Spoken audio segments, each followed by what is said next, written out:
street where you live. He's a continental Cupid who, with the glint of his come-hither eye and the enchantment of his come-hither voice, has the ladies of the universe oozing like treacle through his fingers. Crazy, crazy for feeling so lonely. So tell me, have you ever really ever loved the one?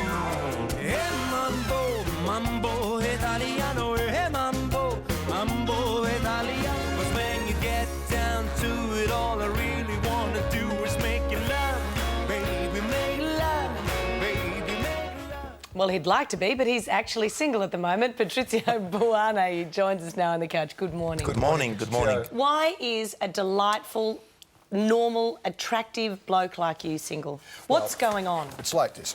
Do you want to answer the question? Oh, no, I'll leave it to you. What's going on? I just don't know. I must be, people sometimes, they have so much respect and they think it's so perfect.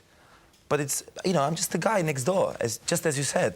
But some people think, you know, like, oh, he's the prince on the white horse who lives in a castle and he's a billionaire. Like, oh my God, you know, they're afraid. They're just afraid of me. So do you think they're kind of in love with maybe what they think you might be rather than the real person? I mean, it's lovely, you know, to be considered such a sex symbol, but I want to leave the job to Ricky Martin. I rather want to be considered the normal guy next door who has a great album. Does that mean that life is lonely for you?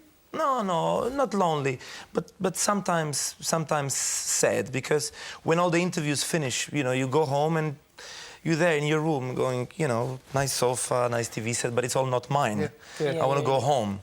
But don't get me wrong, I enjoy the life of a single. It's just sometimes those little moments. So that's why I put all my feelings, you know, in the music, and I'm not complaining. Yeah. But it's nice that we talk about it, because I probably couldn't afford an ad. An ad. An ad for looking for the right person. That's right, a singles ad he's talking about, I understand. Where is home for you? It's Rome. It's Rome. How Italy, often, Rome. Yes. How often are you back there? Very, very rarely. You see, my life is a little bit shuffled. Just like I speak, it's shuffled. I was born in Vienna, in Austria. My family is from Naples. I lived in Naples, I lived in Vienna, and then I moved back in 1999 to Rome. Then I signed a record deal in the UK, was in London, travel around the world, spent 1 year in Miami in America, 4 months in Los Angeles. You know, I feel cosmopolitan. And it's been, I think, 9 times that I've been in Australia. And I love it here. You never know. Maybe ladies out there, maybe there is some nice Australian lady for me. You never know. And you do speak 6 languages, so you're keeping your options open, which is important. Yeah, I do speak 6 languages, but people still don't understand me. Well, I was intrigued because you speak Italian, obviously German makes sense, being close to Italy. English, French, Spanish, all makes sense, but Polish, why Polish? I studied it because I was singing for the Pope in 1997. Oh, that's right. And then my sister has a Polish husband, and it was always there, the Polish language somehow. So pick it up, you know, and they have, you know, nice girls as well there. You know, all the cliches about Italians, it's all true with me. You know? I'm sorry. Why do you find languages so easy? Because I learned them phonetically, you know, when I go to China. 我是 Patrizio, 谢谢. You know, that means good evening, I'm Patrizio, I love China. When I go to Japan, I say, 私は Patrizio, ありがとうございました. You know, just, I learned it phonetically. Shen Yen Kuai La. That's happy birthday, I think. I have my birthday in 2 days. Well, there you are. How did you know that? Oh, it's just that creepy little thing, wasn't it? Well, I'll sing it to you later. Yes. How difficult, then, is it to translate? Because last time you were on, you sung Robbie Williams' song, Angels, which you did a version of. How difficult is it to translate a song like that into another language? Because you're messing with the rhythm of the song, aren't you? Because it doesn't necessarily rhyme when you translate it. Well, you have to find the right words. You sit down and you give it a try once, twice, many versions. There are many versions till the last version has to be agreed, you know?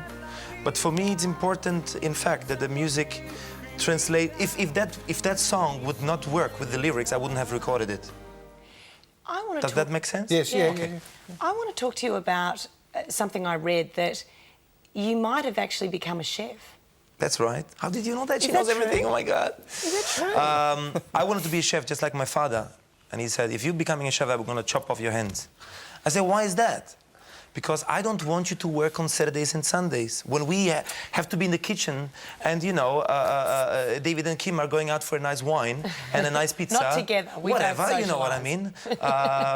Then we have to be in the kitchen and wash up and stuff. So find a job where you don't work on Saturdays and Sundays. Well, what's funny as an entertainer, I work Saturdays and Sundays. Oh, yeah. But it doesn't matter what you do. You got to do what you have in your heart. Frank Sinatra once said, you can only be yourself, but you can be very good at it. So be yourself, whatever you want to do. So you were singing at that stage? Is that what your dad was pushing you into? My parents were recording the old vinyl records into cassettes to be later played in the restaurant. Yes. So I was, as a child, 3-4 years old, play around with my toys and sing along.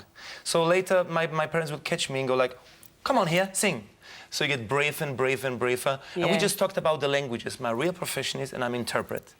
I studied languages. I'm an interpreter. Yes, interpreter. Yeah. But my music was always a passion. That was my goal. I wanted to be on stage. I wanted to entertain people. Well, when you were listening to those vinyl records and the tapes when you were a kid, which vocalists do you remember really struck a chord with you? Well, I always like guys with charismatic voices, and I could mention you some Italian singers that are not really known: Massimo Ranieri, Gianni Morandi, Adriano Celentano, or Dean Martin, Elvis Presley, Roy Orbison, Tom Jones, Frank Sinatra, Tony Bennett, Freddie Mercury, Bon Jovi. I mean, those guys all that big voices, with little effort come on stage and go, "You don't have to be beautiful, oh love me tender, I've got you under my skin." Keep going. You know what I mean? It's all. Right, because those it's all guys... that pent-up passion, isn't it? Yeah, amazing. There is something effortless about the way they sing, isn't it? Yes, because they were just born to do that. And you have to find yourself. And you got to be yourself, that's it. So do you find that you are an effortless singer, or is that something that you're just inspired to be? Are you naturally an effortless singer? Let me tell you this way. If I wouldn't be sitting here this morning, you know, and having a chat to you and sing, I would do it probably at home anyway, under the shower, you know. I love singing. I love entertaining people. The bizarre thing is, the only bizarre thing that I try to figure out is, when I try to be funny, nobody's laughing. When I'm serious, everybody's laughing. So, you know, so I'm serious. We're nearly out of time, but we want to plug your album. It's originally entitled Patrizio. That's right. Yeah. Not 1, 2, 3, 4, or 12? No. It's Patrizio. This is not Patrizio, just the Italian that everybody knows. That's my nationality. I'm Italian, that's okay. But I've got a wonderful album there recorded in LA, in the Capitol Studios. Original material, more of the Italian songs that people wanted to hear or made me known in this country, and some standards that I interpreted as if they would have been written yesterday. It's a great album. If the guys are sick of scoring goals with rugby, get the album and score the goals with the ladies. That is a classic. Just on the ladies, how do women usually react when they meet you? No, I mean, they react the way I react. I'm totally schmoozed, you know, I'm totally, you know, I love it, but we need to all respect each other and control each other, because sometimes it can be too much. You know that. Yeah. Because I imagine you've probably got fawning women who throw themselves at you, and that would be a bit overwhelming, I imagine. Yeah, it is overwhelming. Let's control ourselves. You met Sophia Loren. That's right. Beautiful, beautiful woman. She happened to be a fan. And I met her, and I was also once performing for her. One day I received a phone call by her manager, who invited me to Switzerland. And I said, okay, so how long do you want me to sing? And, no, she wants you to be a guest on her son's wedding. Just a guest, not to sing. And I flew out, and she walked in that room. She's a beautiful woman. It's like I was standing in front of her, like in front of a Christmas tree, you know. She walked in, she said hello to everybody, saw me, go like, Patrizio, my friend. We've got the same birthday, 20th of September. Why on the 22nd? Little Virgos, aren't we, see? Yes.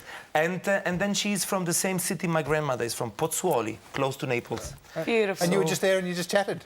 You didn't have to sing or anything? I recorded actually a song on the new album that she sang in one of the movies. It started in Naples, which is Tu fare americano, americana, You gotta check it out. This is a great album. Yeah. It's a great album. It is a great album. You know, I'm not just playing my album because it's me. It is a great album, great musicians. You have a lot of fun. We're out of time. Got to go. Lovely to talk to you. I'm going. And we'll see you when you're back next year. Thank you, Patrizio. Bye-bye.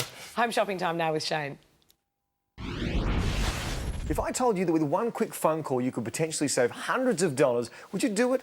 I know I would. Well, Faye's here and she says that one quick call is all it takes.